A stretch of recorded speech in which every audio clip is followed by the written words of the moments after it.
গরুটা তো সুন্দরই, কিন্তু আপনি গরু ব্যবস্থা করেন, আঙ্গুর টাকা আছে। তোর গরু কেনার যোগ্যতা হয়েছে, তুই যে গরুর দাম জিজ্ঞাস।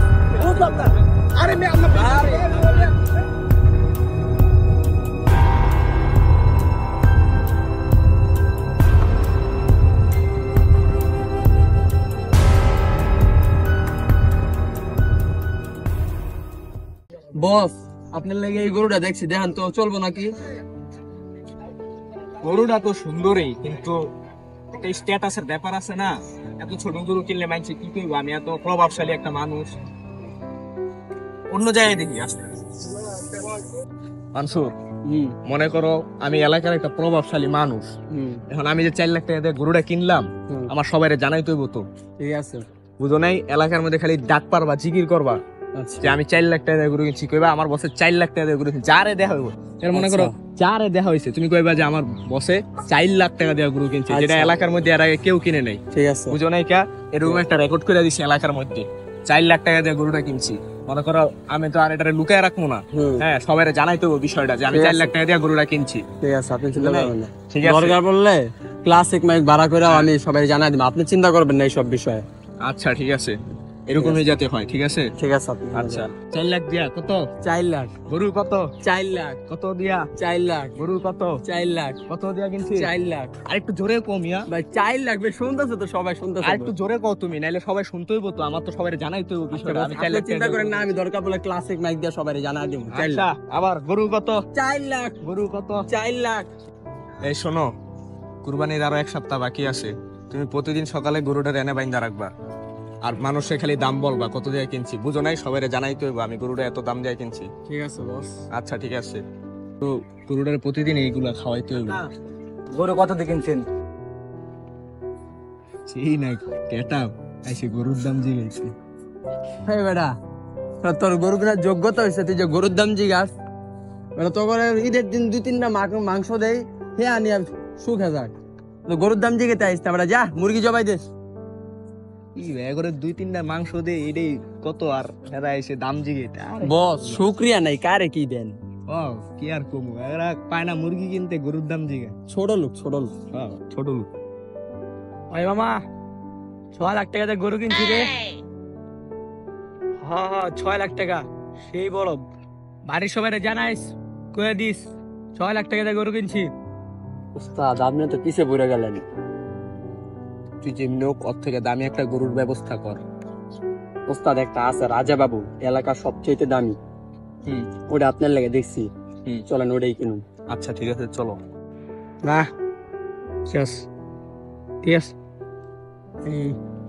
কি হয়েছে রে? ওরা তো 8 লাখ টাকা দেওয়া কইতাছে রাজাবাবু গরু কিনবো। কি ওরা আম করতে রাজাবাবু গরু কিনতে 8 লাখ টাকা দিয়া? এটা তো ওই দিতে যাইব না, ধর আগে আম গরু কিনতে হইব। আজকে মনে করো এলাকার সব থেকে দামি গরুটা আমার কিনতে হইব। হ্যাঁ বস, একেবারে এলাকার মধ্যে কাঁপায় দিতে হইব যে আমি সব থেকে বড় গরুটা কিনছি। অবশ্যই। বুঝছো? ঠিক আছে।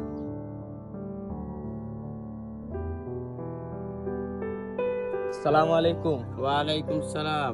এই যে আমার অ্যাসিস্ট্যান্টের সাথে কথা বলেন। জি ভাই, ওই যে ফোনে যে কথা কইছিলাম, আপনার রাজাবাবু গরুটা আছে না, ওইটা আর কি কিনুম। দামটা জানি কত বলছিলেন ভাই? 8 লাখ একদম। ও 8 লাখ। আচ্ছা সমস্যা নাই, এটা আমার বসের কাছে কিছু না। ওই ওরা গরু লয়ে লইতেছে, তাড়াতাড়ি আয়। উস্তাদ আপনি কোনো চিন্তা করেন না, ব্যাপারটা আমি দেখতেছি। আপনি গরু ব্যবস্থা করেন, আঙ্গুর টাকা আছে। ওই এই গরু আমার, এটা আমারই লাগবো। এই ব্যাপারই ওরা কত দিব? 8 লাখ। আমার উস্তাদ 10 লাখ দিবে, এখনই প্যাক করো। এই 10 লাখ দেওয়া মানে তো 10 লাখ আমি দিয়ে করতেছি ভাই, করতেছি। ভাই আমরা আগে আসি না ভাই, বুঝলাম না ভাই, আগে আইতে পারে।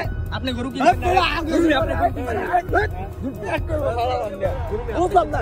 আরে মে আমরা نحمده ونصلي على رسوله الكريم أما بعد فأعوذ بالله من الشيطان الرجيم بسم الله الرحمن الرحيم ولكل أمة جعلنا منسكا ليذكروا اسم الله على ما رزقهم من بهيمة الأنعام فإلهكم إله واحد فله أسلموا وبشر المخبتين। আমি প্রত্যেক উম্মতের জন্য কুরবানির এক বিশেষ রীতি পদ্ধতি নির্ধারণ করে দিয়েছি, যেন তারা ওই সব পশুর উপর আল্লাহর নাম নিতে পারে। যা আল্লাহ তাদেরকে দান করেছেন। সূরা হজ আয়াত 34। অপর এক হাদিসে রাসূল সাল্লাল্লাহু আলাইহি ওয়াসাল্লাম ইরশাদ করেছেন, আল্লাহ তাআলা সবকিছুর উপর অনুগ্রহ অপরিহার্য করেছেন। অতএব যখন তোমরা জবাই করবে তো উত্তম পদ্ধতিতে জবাই করো। প্রত্যেকে তার ছুরিতে শান দেবে এবং তার পশুকে শান্তি দেবে। সহিহ মুসলিম 2য় খণ্ড হাদিস নং 152। কুরবানি। কুরবানি অর্থ উৎসর্গ, ত্যাগ করা, বিসর্জন দেওয়া। প্রিয় দিনী ভাই ও বোনেরা, আপনার কি মনে নেই হযরত ইব্রাহিম আলাইহিসসালাম তার ছেলে হযরত ইসমাইল আলাইহিসসালামকে আল্লাহর শানে কুরবানি করার করুণ ঘটনার কথা? কুরবানি এসেছে আমাদের ঈমান পরীক্ষার জন্য, কুরবানি এসেছে আমাদের আত্মশুদ্ধির জন্য।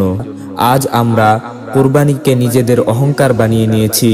আজ আমরা কুরবানিকে সস্তা লোক দেখানোর বাজার বানিয়ে নিয়েছি। হে মুসলিম দিনী ভাই, সিদ্ধান্ত আপনার। শুদ্ধ মনে কুরবানি দিয়ে নিজের রবের সন্তুষ্টি অর্জন করবেন, নাকি পশ্চাত্যের সেই খেলায় নিজের কুরবানি ও আখিরাতকে ধ্বংস করবেন? শুদ্ধ মনে কুরবানি দিয়ে নিজের রবের সন্তুষ্টি অর্জন করবেন, নাকি পশ্চাত্যের সেই খেলায় নিজের কুরবানি ও আখিরাতকে ধ্বংস করবেন?